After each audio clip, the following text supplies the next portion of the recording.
কাঠামোটা ভিতরে বসতে হবে না।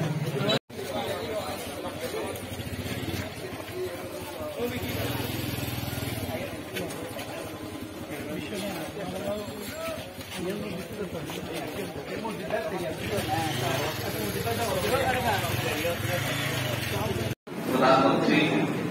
দেশনেত্রী বেগম খালেদা জিয়ার সুস্থতা কামনায় এবং ওনার 81 জন্মবার্ষিকী না, তারপরে ওনার কনিষ্ঠ পুত্র আহমদ রহমান খোকো বর্মন ওনার আত্মার মাগফিরাত ও শহীদ প্রেসিডেন্ট জিয়াউর রহমানের আত্মার মাগফিরাতের জন্য দোয়া মাহফিল এবং আগামী বাংলাদেশের নেতা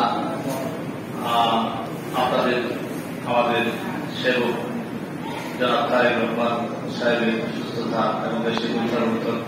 সবকিছুর জন্য দোয়া এবং আজকের মিলাদ মাহফিল। আজকের অনুষ্ঠানের প্রধান অতিথি এই পাকুলিয়া গণমানুষের জনপদের সবার সুখ এবং দুঃখের সাথী বন্ধু বিশিষ্ট সমাজসেবক দানবীর জনাব শামসুল আলম সাহেব, উনি আমাদের মাঝে